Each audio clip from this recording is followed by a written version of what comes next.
Pada video ini kita akan mempelajari sintesis p-isobutyl asetofenon. Sebelum masuk ke tahapan sintesis, kita perlu tahu dulu apa itu p-isobutyl asetofenon.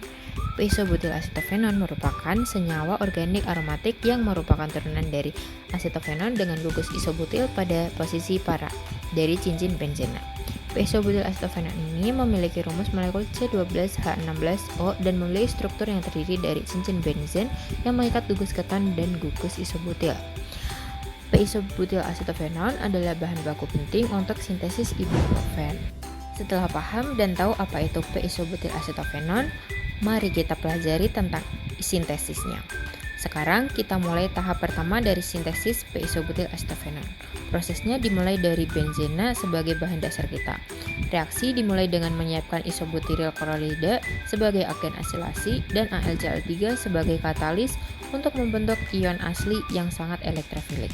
Ion ini menyerang cincin benzena dan menghasilkan isobutylfenon sebagai prekursor. Selanjutnya dilakukan reduksi Clemmensen menggunakan zinc amalgam dan HCl yang mereduksi gugus karbonil menjadi gugus metilen.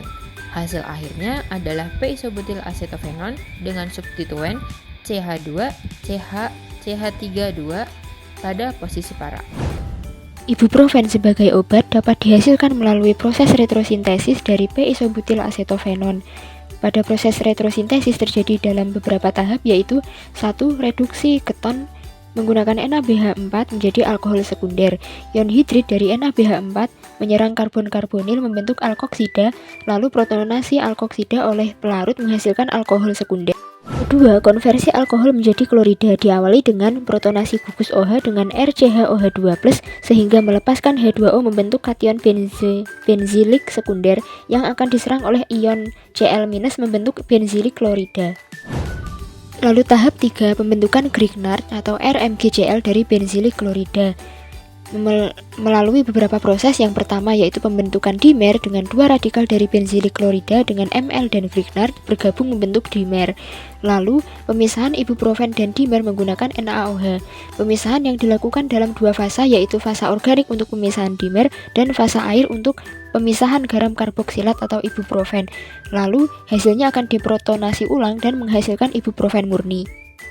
Tahap keempat yaitu karboksilasi Grignard dengan CO2, di mana nukleofilik benzilik karbon menyerang karbon elektrofilik CO2 membentuk ikatan C single bond C baru dan menghasilkan magnesium karboksilat. Ini akan dilakukan protonasi ulang dan menghasilkan ibuprofen.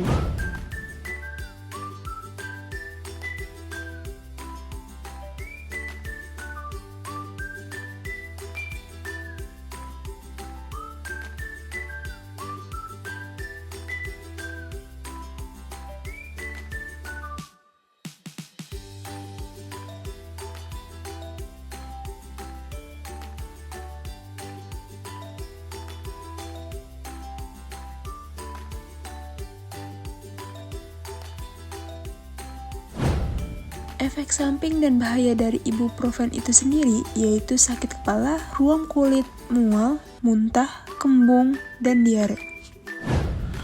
Penambahan gugus C single bond C pada molekul ibuprofen bisa berpengaruh terhadap sifat antiinflamasi. Tetapi efeknya sangat tergantung di mana dan bagaimana penambahan itu dilakukan. Ibuprofen memiliki bentuk molekul seperti kunci, dan penambahan gugus karbon berarti mengubah bentuk kunci tersebut. Tujuan perubahan struktur ini umumnya adalah agar obat dapat bekerja lebih kuat, agar lebih cepat diserap tubuh, dan memiliki efek samping yang lebih rendah.